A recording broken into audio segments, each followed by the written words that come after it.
Happy Wednesday, everyone. Thank you so much for joining us. Our webinar will begin in just a few moments.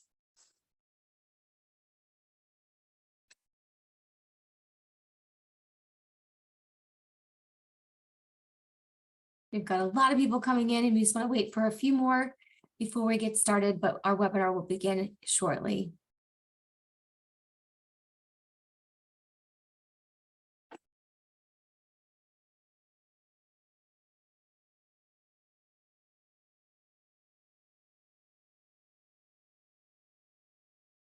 Hello, everyone. Thanks for joining us.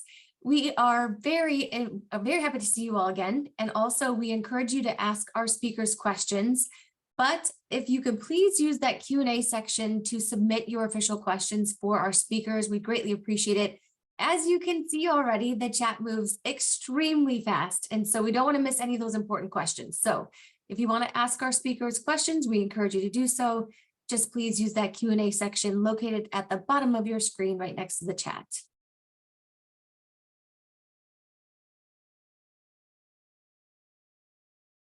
Good day and hello, everyone. Welcome back to our event called HRCI Insights. These are episodes that provide insights on current HR services, developments, and technologies. Before we get started, I want to say thank you so much for joining us. And I have a couple of housekeeping items before we introduce our speakers. This is an interactive session. Please use the chat box to talk amongst yourselves. Tell us where you're tuning in from. And if you have any questions for our speakers, just please make sure to use that Q&A section at the bottom of your screen. The chat is also a great way to expand your professional network and to learn from each other. Please ensure that you keep all comments professional and respectful. Any bad actors will be ejected. Also, we want HRCI Insights to be accessible to everyone, so we have closed captioning running. If you do not need this resource, please click on Show Captions across the bottom of your screen and then choose caption options to hide subtitles. If you are new to HRCI, we welcome you. If you're a returning attendee, we are so happy that you can join us again. We appreciate all of you learning with us and encourage you to always bring a friend next time, whether they are certified or not. My name is Megan Hayes, and I'm the Director of Corporate Sponsorships here at HRCI. Today's topic is high-performing cultures, how to build one at your organization. I'm very pleased to introduce David Brown, who is from Bonusly, and he will be introducing our speakers today. Thank you all so much for joining us. David, I'll let you take it over from here. Thanks again for being here today. Awesome. Thank you so much, Megan, and hello, HRCI. We were just talking before this webinar about how HRCI is probably one of our favorite groups to do webinars with. We just love how engaging the audience is. We love how, honestly, how fast the chat moves. And we just love our time here. And so if this is your first webinar with the Bonusly crew, welcome. If this is your second, third, or 10th one with us, welcome back. And we just are really excited about today's discussion. We love to do our webinars sort of Q&A style. So we have about 6 or 7 questions that we'll be going through with our speakers today. But we also want to hear from you all. So if you have any thoughts on the questions, any takeaways, anything that resonates with you all, please put that in the chat. Like I said, we love to make this engaging for everyone participating.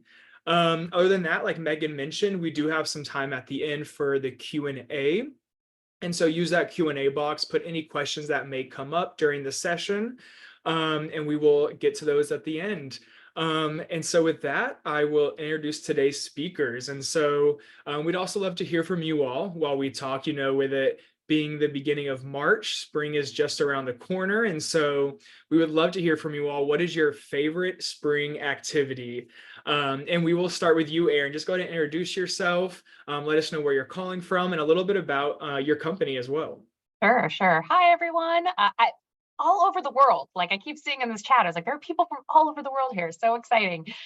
So as David mentioned, I'm Erin Daruska. I'm a senior people business partner / facilitator / leadership coach for Christine Matthews Consulting. We do fractional HR support for startups.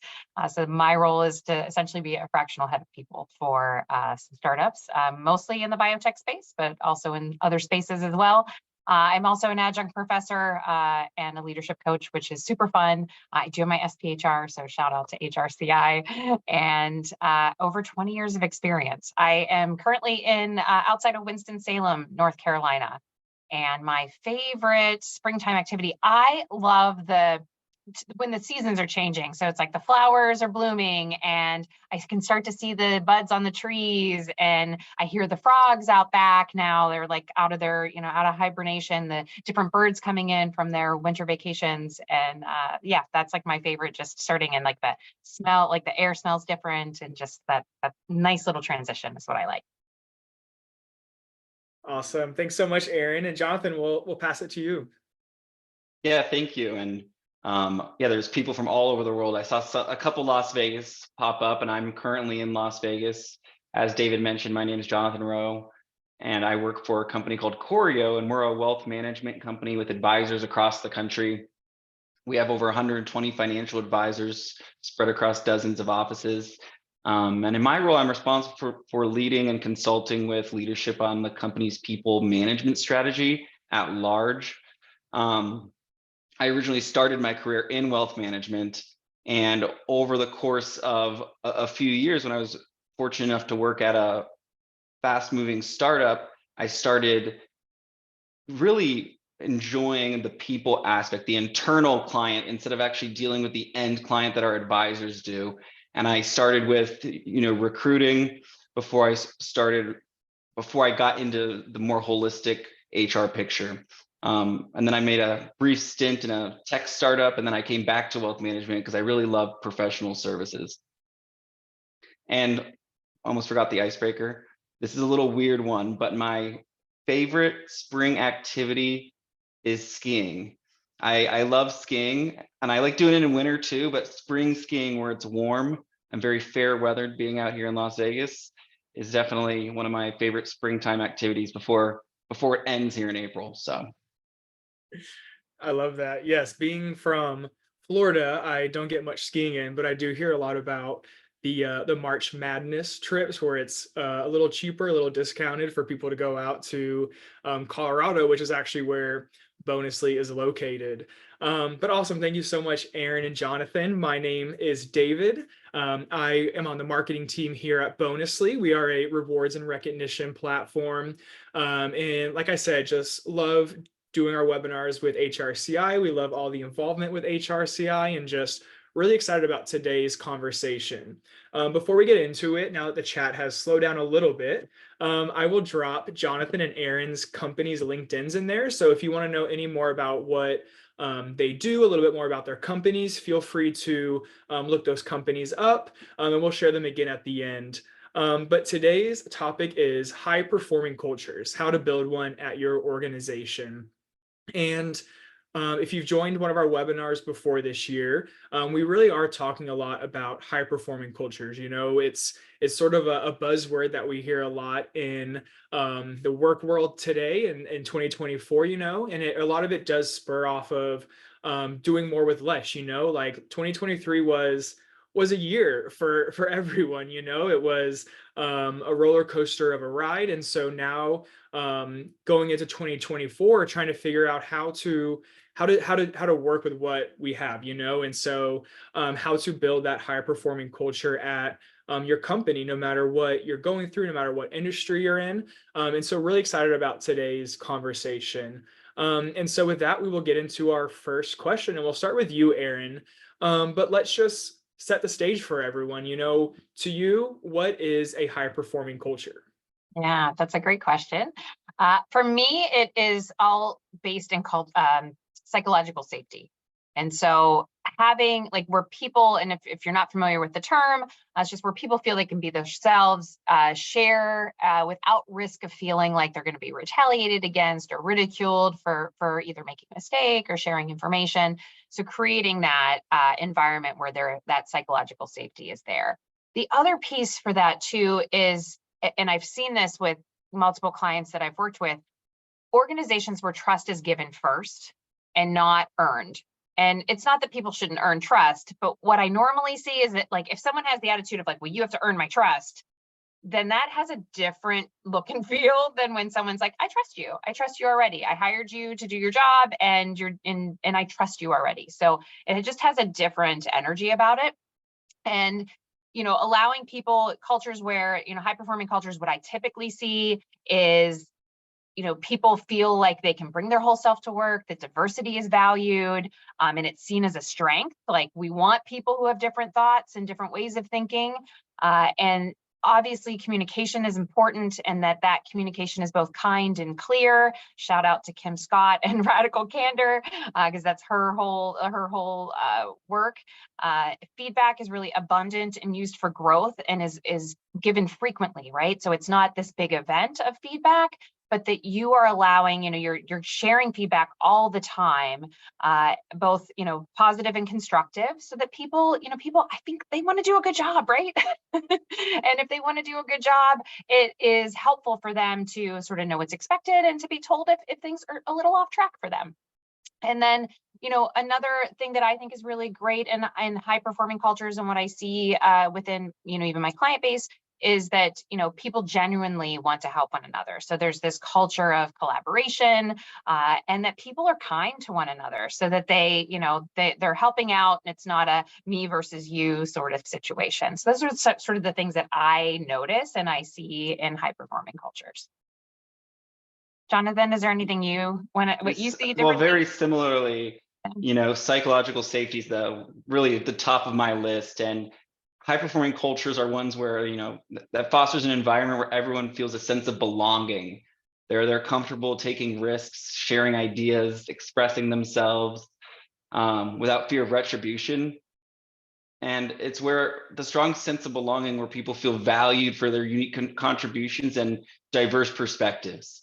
So I think that word belonging, they want to feel a part of something, which, that trust building and that vulnerability is so important to have with each other, with open communication and feedback channels where it's constructive, and in the spirit of fostering continuous learning and improvement. So, I have a very similar thoughts to you in that psychological safety and needing to belong to part of something, not just yourself, but part of something greater. But they also must have a clear vision and goals and a sense of purpose that's clearly articulated and communicated. I believe that a team must understand the mission and the values of the organization in order to achieve that sense of belonging. And that, comes from effective communication of those goals and values and what they mean to that company.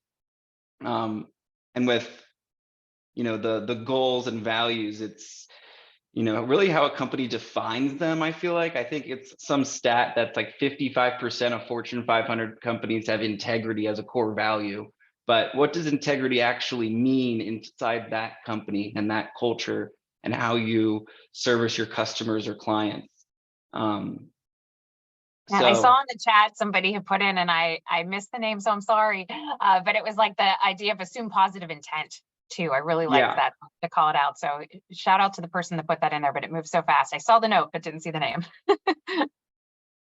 You're better than I am. I can't keep up with the comments. It was a list, and I can't say the last name. I think.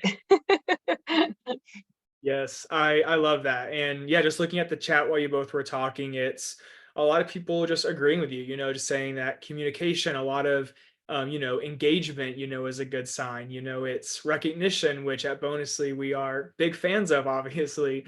But then the one that you mentioned, when I first was in high school and throughout college was working in the service industry, and this one place that I worked at in the training, it was assume the best was one of like the things that they always trained about. And I love that, because it really was like in the service industry, especially, like, just assume people mean the best. Like, people don't always deliver the best way. They may come across like super angry or mad, but just assume the best, even with coworkers. And I've started to see that a lot, especially this year in a lot of the webinars that we're doing. Bonusly, one of our values is trust first and always. And so that really is like a big sign, and especially psychological safety and belonging. And so thank you both for your thoughts on that. Thank you, everyone, for your input. And so now we'll talk a little bit more about, some signs of high performing cultures and sort of what you can do to sort of add one to your company, and ways that you can see if, you do have a high performing culture, and things that you can do to improve. And so, Jonathan, we'll start with you with this next question, but what are some fundamental elements that contribute to high performing cultures? In the in an effort not to sound like a brokered record, it's, psychological safety, I think, is really number one. In that environment where individuals feel safe to take risks, share ideas, and express themselves. I think that helps spur innovation and knowledge sharing. But trust and transparency, and building trust through open communication, and in the decision-making processes by leadership, and in the sharing of that information. And then, a culture of continuous feedback and learning, where it's just built into the DNA of the company, where you cultivate a culture of continuous feedback, learning, improvement, where individuals are encouraged to seek feedback, reflect on their performance, and develop new skills. And, not just waiting for the feedback, but they're actively going and seeking the feedback, asking after a project, after a task, how can I do that better? Or what did you notice? And then having managers do the same, ask, that reverse feedback, the upward feedback, I think, is so important for organizations to seek, to build that trust and that sense of belonging and that psychological safety.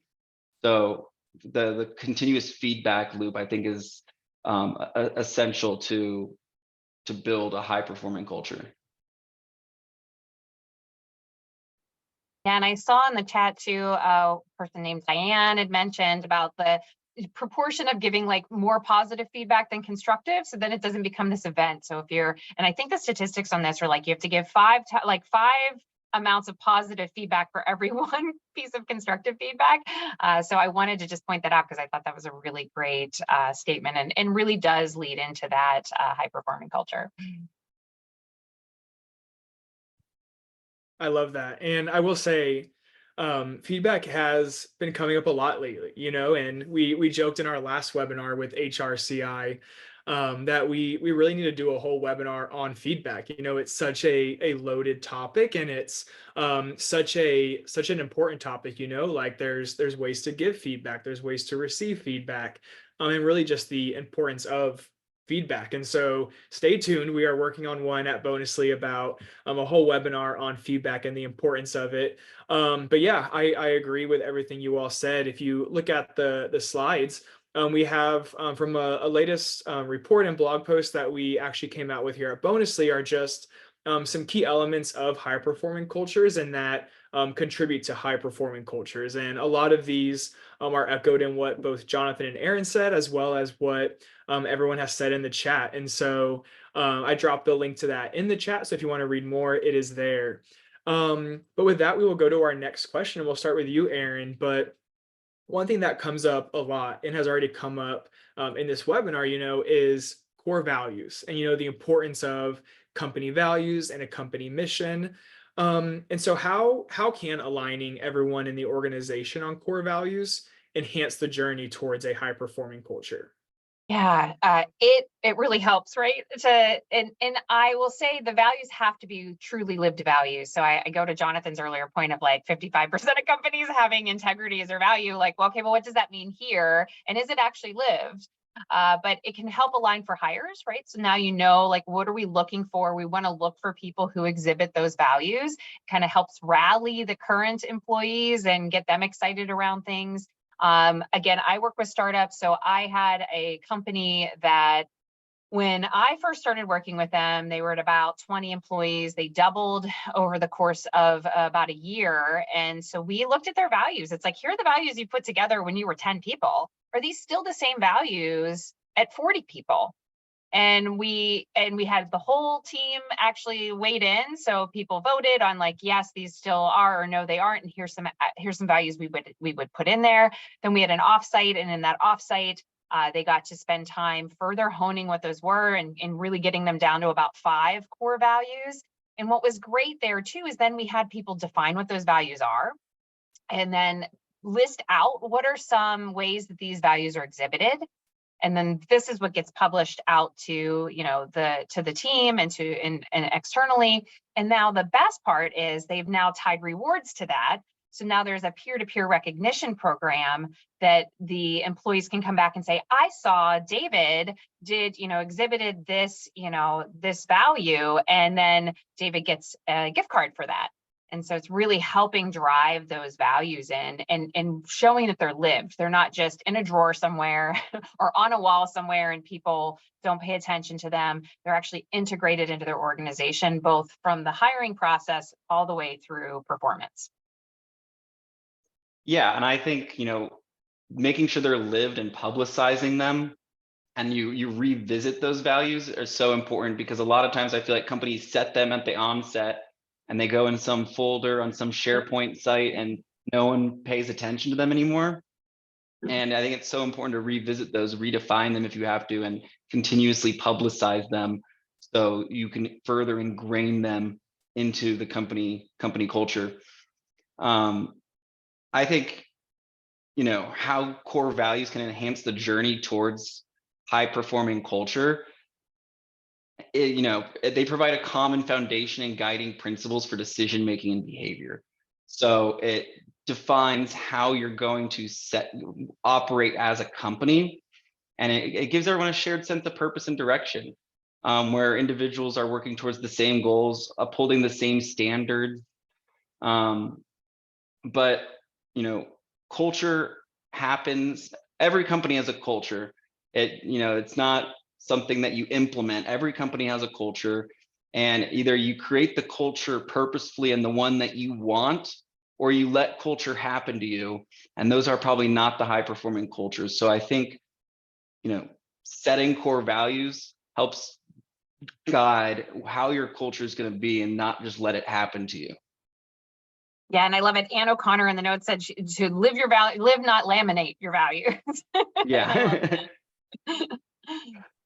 I was just going to call that one out. I love that. Because it is so true. And, Aaron, you mentioned the client that you have, which that's what we use here at Bonusly, like it's so important, for us with our product and with Bonusly, to every piece of recognition that we give, we have to attach with a little hashtag, to a company value. So that way, one, it shows, okay, who is really living out these certain values, who is doing excellent at these. But then even as a company, which is a really cool aspect of us, is you can really pull a report and see, like, okay, which values are getting shared a lot and which ones aren't. And that really gives like some insight into our people team and our HR team to know, like, okay, we should start doing some initiatives around this value or that value, because people aren't giving recognition about that a lot, or using it a lot. And so it is really important. I love that, and to live, not laminate, because like Jonathan and Aaron both said,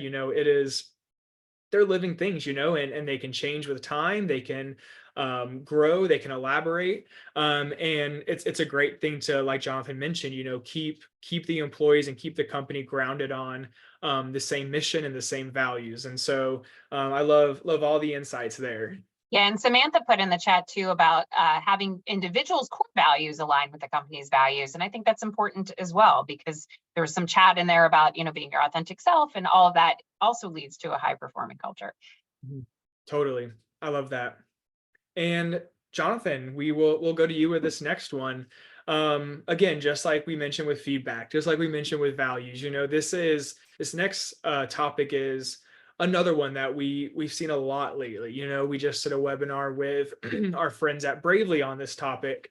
And it's one that we keep seeing time and time again, of what keeps people engaged, what keeps people, at their companies, and ultimately what leads to a higher performing team. And that is this concept and this thing of continuous learning and development, And so, Jonathan, if you want to start, what role does this play in fostering high performing cultures? I think top talent, they want to work at a company that provides them with opportunities to advance and utilize their skill set. So I think it's an absolute necessity that companies are investing into learning and development, and outside educational opportunities for employees as well.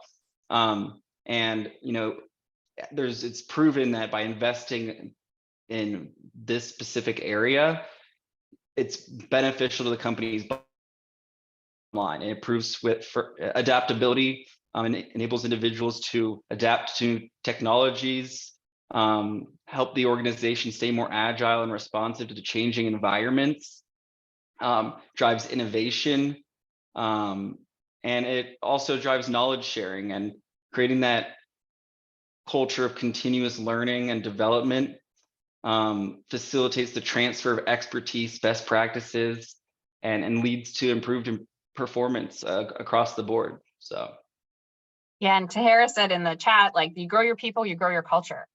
And yeah, you know, I love, there's a Henry Ford quote, and it says, the only thing worse than training your employees and having them leave is not training them and having them stay. I just love, I love that little nugget of wisdom. So yeah, if you want your organization to grow and you want your organization to be a high performing culture, then you need to train and grow your employees. yeah, 100%. I feel like, you know, something we also invest a lot in at Choreo is, you know, outside educational opportunities and making sure that we have that budgeted for anyone to go and seek opportunities themselves if we don't have it internally or the resources. You know, a lot of companies aren't, you know, large enough to have a learning and development team. So making sure that employees still have access through other channels and resources to get education, and that is, you know, and that's being focused and promoted within the organization, I think is really important to attract talent and retain, you know, talent, in which, you know, leads to higher performing teams and cultures. Totally agree. And I will say, I mean, shout out to everyone here because I mean, I think webinars are really a great free way to, you know, like get extra learning and development, you know. Even for me, like on the marketing team, there are so many webinars out there for different skills that I want to develop and learn more about. And I think one thing I love about Bonusly is that they give us the freedom and the time to, you know, attend these webinars, you know, like take time out of your workday if there's one and attend this webinar to help grow your skill set and, you know, just learn more. And so I love that. And Aaron, I'm so happy you mentioned that quote because I have heard that before and I had no idea who mentioned it or who said it. And I remember you said it in our last webinar. And I think that is such a simple but powerful quote, you know? And so I'll make really it a habit to say it in every webinar. it's so true. And so I love that you mentioned that. And so Aaron, we'll go to you with this next question. So we're talking about building a higher performing culture at companies, you know, if someone has one, if someone doesn't have one, what are some common roadblocks that they might face when they're trying to build or improve on their high performing cultures? And what are some ways that they can overcome those? Sure. I mean, I think one in particular, and we've talked about some of these things already, but it's that misalignment of values. It's like, oh, these are our aspirational values, but these aren't actually the ones we do. You know, we say we're kind, but we're actually not even giving people feedback. So it's like, no, if there's a misalignment, so there's the remedy for that is, you know, obviously the values should be lived, reviewing them to see if they're aspirational or actual truth, and then revisit them and to redefine them if necessary. And then, Jonathan, you mentioned this earlier as well about, you know, culture happens whether you're intentional about it or not. So I think not being intentional about it is a roadblock of just assuming like, oh, well, we'll get to the culture later. Well, your culture is happening no matter what. So better to be intentional about it. You're not going to be a high performing culture if you're not working on your culture. And then I just think, you know, setting aside that time. So whether it's to make sure the leadership's aligned and, you know, they might have to have an offsite, right, for that. Or, you know, making sure you're having company all hands meetings and having, you know, maybe offsite doing fun things with people, allowing them to feel like they belong, to feel that connection with one another. And so those are some of the things that I see in particular around roadblocks and some ways around them. Jonathan, I'm sure you have some things you'd like to add as well. Yeah, I definitely, the lack of leadership alignment sometimes I feel like is a big roadblock when, you know, you have leaders that might not be aligned on the cultural priorities of the organization, which leads to confusion, inconsistency, and leadership needs to, you know, they need to meet regularly and talk about this stuff and have shared visioning sessions of what they see the culture of a company being, and have a collaborative decision-making process around that to make sure there is alignment.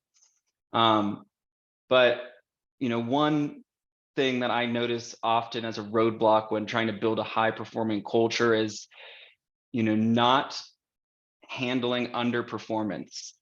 And the lack of accountability. When individuals or teams are not held accountable for actions or results, I think that could undermine that performance and trust and that sense of belonging for the high performers at the organization. If there's not that accountability and clear setting of expectations, I think it will drag down the bar at the entire organization. So I think addressing underperformance early and when necessary is so important. That is a major roadblock at a lot of organizations. And then, resistance to feedback. Some employees may be resistant to feedback or unwilling to engage in constructive dialogue around their performance. And overcoming this requires creating a culture where that, what we were saying earlier, feedback is just normalized. It's part of every day, and providing training on giving and receiving feedback effectively. Those are some of the roadblocks that I see when we're trying to, continue to build a culture of excellence. Yeah, for sure. I have a client that I think he was told as a founder to hire slow and fire fast. And I think, it sounds kind of harsh, right? The fire fast part, but I think it's really around the idea of addressing the underperformance. Because you're right, it impacts the morale of the people who are performing, because they're like, well, this person's getting away with doing hardly anything and I'm working my butt off over here and nothing's happening. So that I think is really key. And there was just a headline today that I saw around particularly pay inequity, right? Like if you're paying people, new hires way more than people joining, it's your high performers that will leave first. So just trying to make sure that we're doing the best to keep our high performers. Definitely. One of the books I'm reading right now is actually called Extreme Ownership, how the US Navy SEALs lead and win. It's one of my favorite books. The second time I've read it. And something that they talk about in not having a high performing culture is ineffective communication as well. It leads to misunderstandings, conflicts, low morale. And without everyone rowing in the same direction and understanding the why behind the mission, that will just create a demoralized culture that, so many things can be fixed through effective communication. Got a lot of fans of the book in the chat. I'm listening to the audiobook. I read it the first time, but the audiobook's really cool because it's read by the two Navy SEALs that are now management consultants. And you could just hear kind of like the grit in their voice when they're telling these war stories that also translate over to business. So it's a fun listen as well.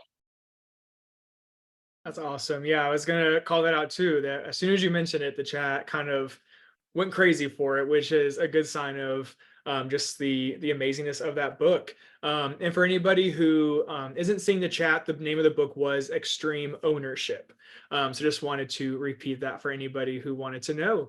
But yeah, that is a huge topic as well today, especially in this remote, hybrid, in-person environment. It's communication is key, and it's really difficult sometimes when, bonusly we're a fully remote company, so we have to do so much more when it comes to communication to make sure that we're all on the same page, we're aligned, and especially in the hybrid world and in person. So it's definitely a big topic today.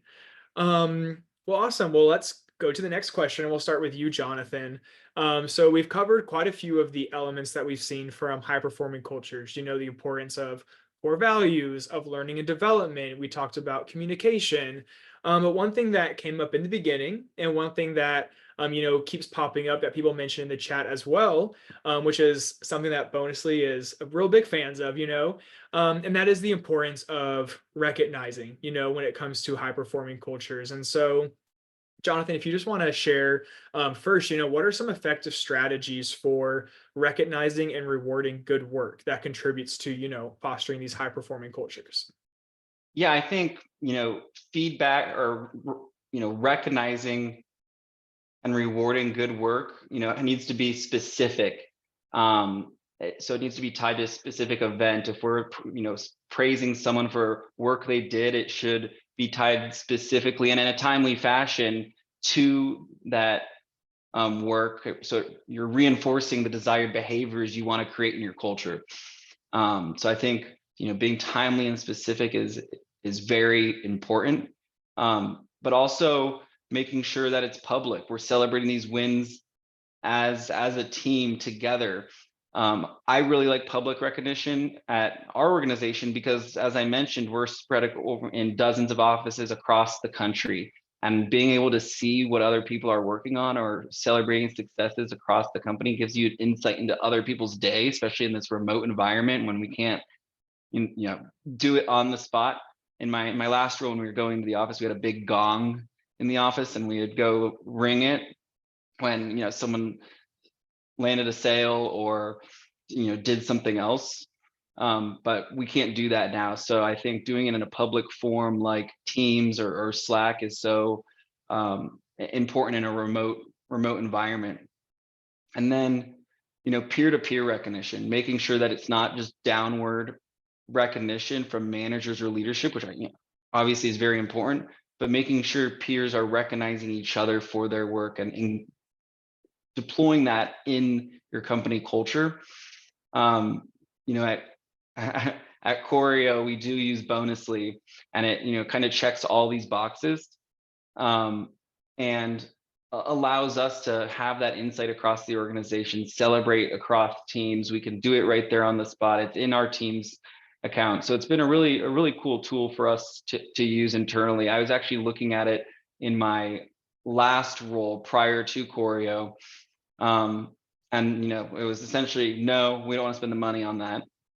And right when I got to Choreo, I think we were talking before we were even a company, and we decided this was very important to our culture, and this is how we want to operate as a culture.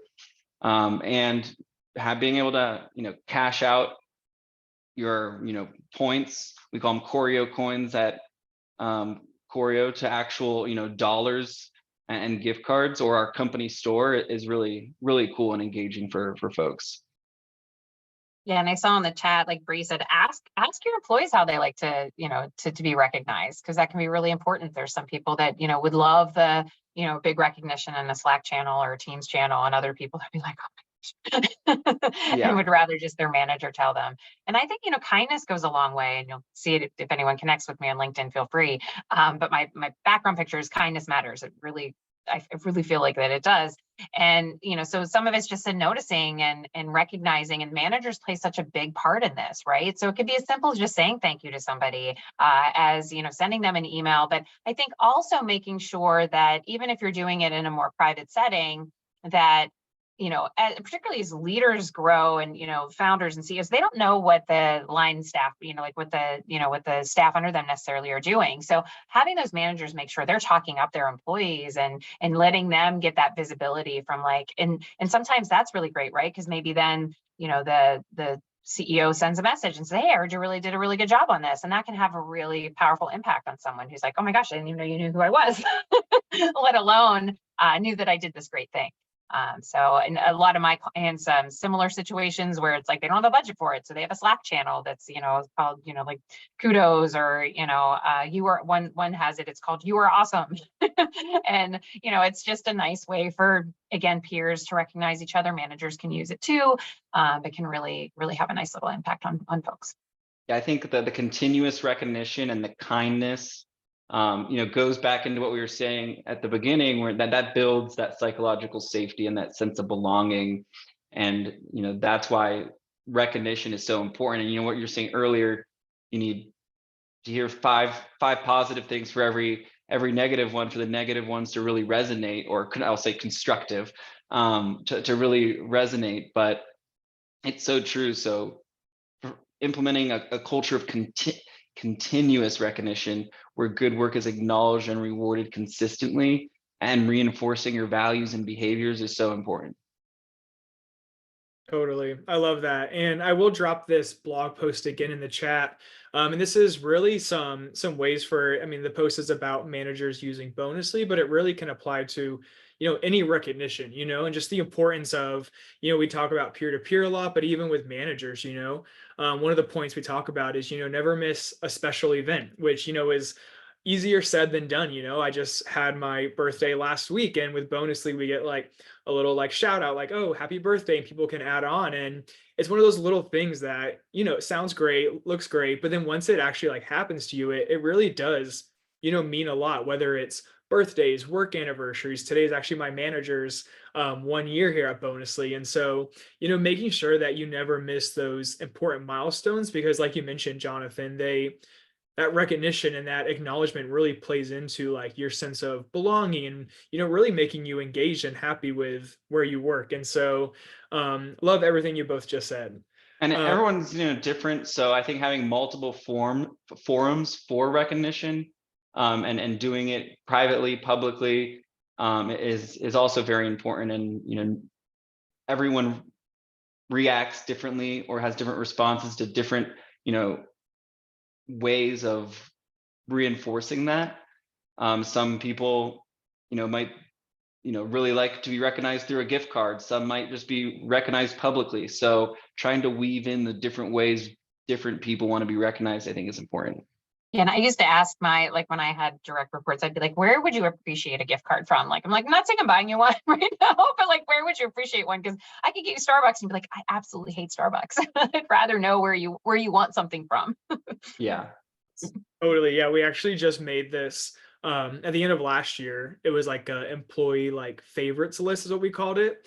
Because it's so true, it's like if it's someone's birthday, you want to surprise them, you're like, I don't know what they want. And you could get them something and they're like, oh, I actually hate Starbucks, or I hate coffee.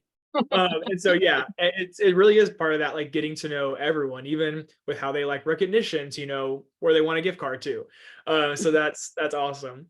Well, we have time for one more, and then we will get to the Q&A, which is piling up. So if you have any questions, make sure you add them to there. We'll try to get as many as possible.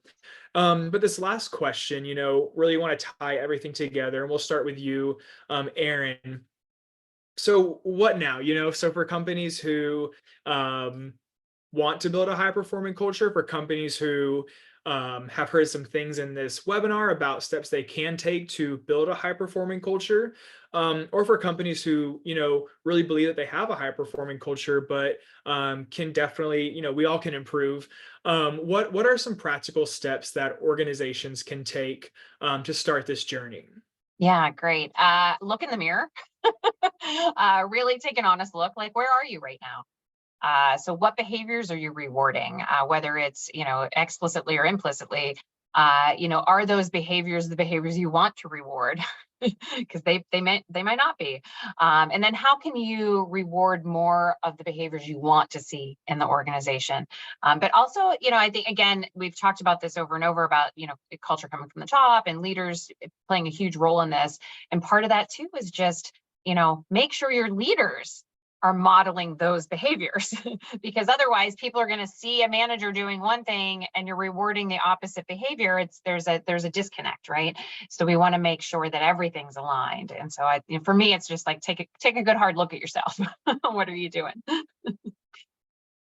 Yeah, I agree. Reflecting back, and then if you don't have core values, or they're a little dusty and laminated in the drawer, then identify and articulate what those core values are. Be collaborative, bring people in, get a group together to help define those, and communicate that vision, those values to all employees consistently, and ensure everyone knows how their work contributes to that larger purpose, those values. But I think what's also so important is measuring and evaluating progress, establishing KPIs to track progress towards building this culture you want. You could regularly assess culture through employee surveys, focus groups, or other mechanisms to gauge progress towards achieving this high performing culture, and setting those KPIs and measuring and evaluating that progress, I think, is so important. Totally. And what I will say, I know we've covered a lot in this webinar. I already can't believe we're at time almost. But I know there's some comments, some questions in the chat about the recording the slides, which we will make available to everyone after. But I will drop this checklist. So we just made this checklist here at Bonusly, which covers these 6 steps that are on the screen right now. In this checklist, go ahead, you can click it. It's not, you don't have to put any email or anything in, just click it and download it. And it really just goes into detail about each of these steps and ways that you can improve, start, build upon at your organization. And I will say, if there is anything in this session that really just jogged your memory or your thoughts, and you really want to know more about Bonusly and the ways that, recognition and feedback and all can, improve your culture and start building this high performing culture, answer that question and we will get you set up with some more information on Bonusly. We'll have you talk to one of our experts, just to learn more about how it can work at your organization. Because, we know all organizations are different. We know every industry is different. Everyone's going through different things. And so we love to, just give like a customized demo to you just with how it can work with your company. And while you all answer that, I will go ahead and drop Aaron, Jonathan, and I's LinkedIn's in the chat. If there's anything you heard in this session, if you want to know anything more about Aaron and Jonathan's companies, please either scan that QR code on the screen, go ahead and add us on LinkedIn, and we would love to, continue the conversation because we will have about 15 minutes for Q&A, but I know there is 20-something questions in the Q&A. So if there's anything specific, feel free to reach out to us, connect with us. We'd love to, continue the conversation. But we are not done yet. We have lots of questions in the Q&A. And so thank you all so much for your time. Thank you so much to our speakers, and I will pass it to Megan for the fun part. Thank you so much, David, Aaron, and Jonathan. Really great presentation as always. And to our attendants, or to audience members, thank you so much for joining us today. We really appreciate it. Again, make sure that you put those questions in the Q&A because we cannot get to the chat fast enough. So we have several questions, as David mentioned, so I want to make sure we get to as many as we can. And starting us off is probably my favorite question I've seen in a long time. How do we get leaders to accept the notion that they may benefit from support for further developing a safe and empowered culture without feeling that their competence as a leader is being threatened? Big question to start us off. Nobody wants to answer, no. Whoever asked that, great question. I think we're all still trying to solve that issue as well.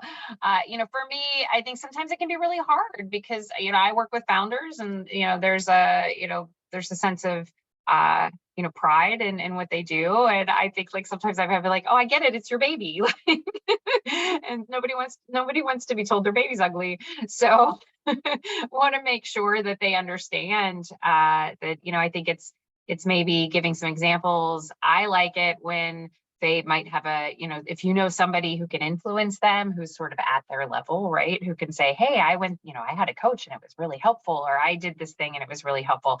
I find that to be really strong. So sometimes it's not the message that's being delivered, but who's delivering the message.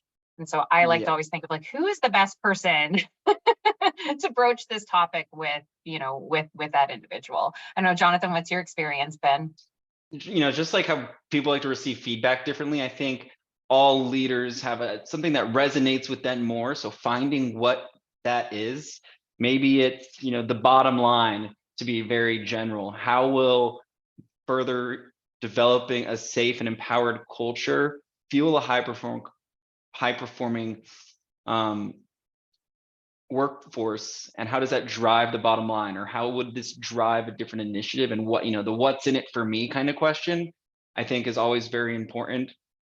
Or bringing stories about how developing a safe and empowered culture has led to success at other organizations. There's, hundreds of stories out there. I risk burning out my book reading list, but the culture code has so many stories about how organizations, how sports teams have, outperformed their peers by having, that psychological safety and feeling that sense of belonging. I love that book. I actually use it for my graduate students. That's one of their textbooks. That's awesome. And please keep sharing your book recommendations. I know I appreciate it, and so do our audience members. How do you create psychological safety at work? What are actionable items, or excuse me, actionable steps that a manager can take?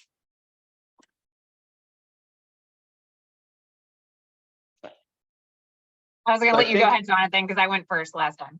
I think, a lot of the things we talked about today, trust and transparency, collaboration, sharing a mission, purpose, those values, all goes into building that. And just being kind to each other and genuinely feel like you belong, and that's something that your manager, your coworkers care about you. I think it's more difficult, I think, in a Zoom setting than it was when we were in person, because trust building happens easier when you're in person. So you have to be more purposeful about it in a remote setting. And something that, I always do when I'm on Zoom calls is I have my camera on, even if I don't want to be on camera, because with the nonverbal cues and that in-person, as much, face-to-face interaction, I think goes a long way to creating that safe space and trust building. Yeah, and I think a big piece of that, again, I think some of this comes from managers directly, right? And there's a management consultant, an author named Peter Block, and he talks about people before process. And so I think what I hear too, when you're saying like, hey, even if it's in a virtual environment, checking in with the people, like, how are you today? Like checking in with them first and then getting into the day-to-day tasks can kind of help start to build that psychological safety as well. Yeah. Excellent. And bear with me here because it's a little bit of a long question, but a very good one. How can I help leadership understand that core values are essential as we pivot from a culture of entitlement by our previous leadership team?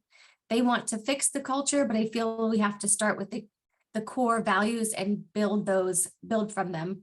How would you suggest they do so? Or, explain the leadership that it's important, and also how to get that started. Explaining why it's important, I think Aaron and I both said it. Culture happens whether you set it intently or not, or intentionally. So I think, that talking point with leaders resonates. It will happen. You will have a company culture, and if you don't set it purposefully, not going to be a good one. So as a starting point, establishing the common vision, mission, and values unites the organization and provides a sense of purpose and a direction, and really defining what those values mean, like I mentioned earlier, is so key. What does that mean for your organization? Not just some acronym or words that most companies use. Yeah, and then get that buy-in from the employees. Like where I've seen it be most successful is, asking people, what are the values you think we have? If you don't have them stated already, sort of crowdsource that within your own employee base, and then they're going to have that buy-in. They know what's happening. When I normally start working with a company, it's one of the first things I ask them, like, tell me about the culture here. And through those conversations, I can start to pull out themes and say, okay, here's what I'm seeing. But I love the idea of, your culture is going to be there no matter what. So, why wouldn't you want to be purposeful about creating that culture? I agree, definitely. We get this question a lot, but never this specific, which I think is fantastic that they used a very specific example. How do you handle roles that are more isolated? For example, a developer who spends most days coding, they don't get much peer recognition, but they are working very hard. They're just not as exposed. So they feel unseen as others get recognition because they are in more extroverted roles. Yeah, certainly that happens. And I think some of it goes into what we saw in the chat, right? Where like, well, how does this person want to be recognized? So there might be that individual who's like, thank goodness, I just like plugging away and I don't want anyone to know who I am. And I'm absolutely happy But then on the other side of that, you might have someone who does feel disconnected. And it sounds like in this example, that is the case, or the assumption that's being made. And I think in that case, that I look at the manager, and the manager needing to, one, in their one, hopefully they're having one-on-ones with their staff, checking in and recognizing that effort and work, and giving that visibility up the chain, right? So being able to say like, hey, did you know that Jonathan did this thing today, or he, programmed X amount of lines of code, and making sure that that visibility comes from that from that perspective. Yeah, there's people behind the scenes on everything we do, and I think managers and leadership giving credit downstream to those folks and say, hey, Bob just helped me do XYZ, and here's the result of it. Here, there's always multiple people working on every project, and there might be one face of it, but I think recognizing the people behind the scenes is so important. Right. And when it doesn't happen, people notice, right? So like I've seen that where like someone will present data and they present the data. And so it looks like it's their data, and they completely ignored the team that was behind them that was doing all the hard work. Where I've seen it be really successful is when they're presenting the data, everybody's name's on the slide. Like these are the people that contributed to, putting this information together. Mm-hmm. Yeah, I think that's a really great advice there, especially. How do you deal with employees that are resistant to change and in turn delaying the goal of having to create the culture? I mean, change is hard, but it's inevitable. And I think what as leaders and individuals we need to know is that change is on a continuum, right? So I think we often want people to go from learning about the change to fully embracing the change in like a matter of seconds, and that doesn't happen for people. So recognizing that there is a process for people to go through change, and you will have some people who will get there very quickly, and then you'll have other people that you're going to need to like pull along the way.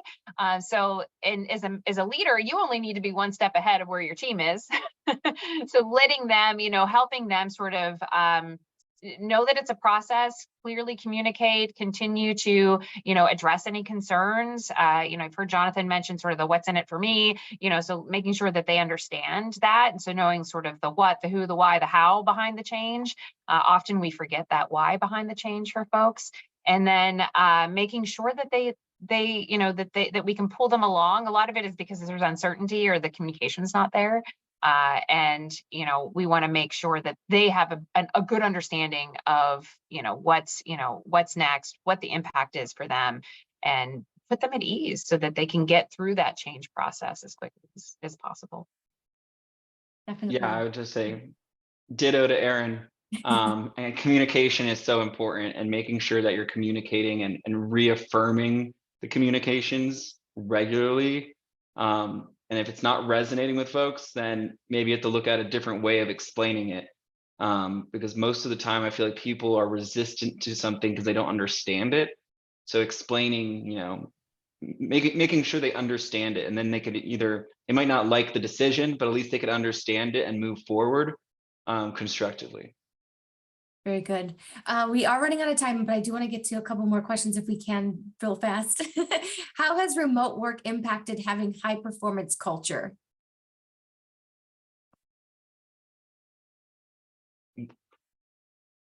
How has remote work impacted having high performance culture? Mm-hmm. It's definitely more of a challenge. You have to work at it harder because of that safety building, that trust building, the communications, the collaborations. It's all more difficult working remote. And largely we all started working remote together at the same time, so it's new. But I think over the last 4 years we've gotten a lot better at it, but it's definitely more challenging. You have to do it more purposefully. You have to everything we talked about today, you have to focus on it even more so now that you're remote. And if folks do live close to an office, even if they're not required to go in, I think the importance of still showing your face in the office and then building those connections with colleagues in person when possible is really meaningful, and it's hard to replicate and tell tone and body language over Zoom. But I think we're consistently getting better at it. Yeah, and I mean, I work on a fully remote team, and so to Jonathan's point, you need to be deliberate about creating that culture. But cameras on, over Zoom or Teams or Slack or whatever channels you're using, making sure you're connecting in with folks and outreaching. We had someone join this week, and so I always make sure that when we have new joiners that I'm sending out a note just saying like, hey, welcome. If you ever need anything, let me know. But really, it's just about being deliberate and needing to, not keep yourself on an island and try to connect with people and balance that.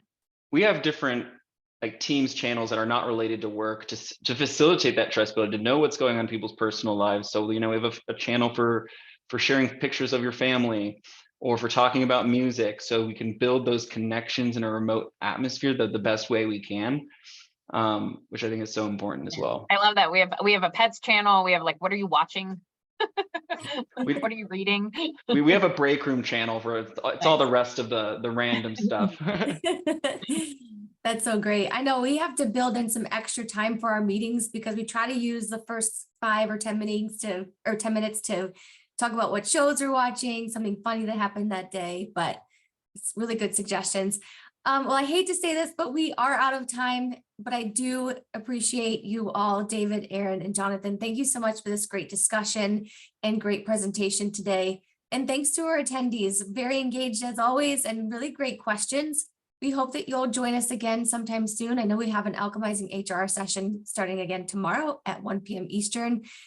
Today's recertification activity ID is 660899.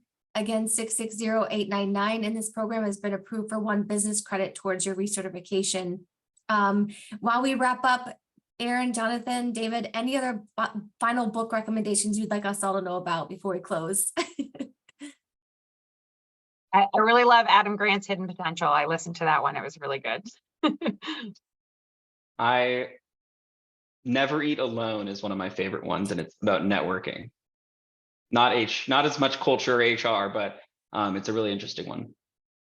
I will echo the one that Aaron mentions a lot, which we actually get in our onboarding here at Bonusly, and it's Radical Candor. Excellent. Well, thank you all so much. We appreciate you and hope to see you again soon. And everyone, I hope you have a great remainder of your week, and we will see you next time. Perfect. Thanks, Megan. Thanks, everyone. Thanks. Bye-bye. Bye.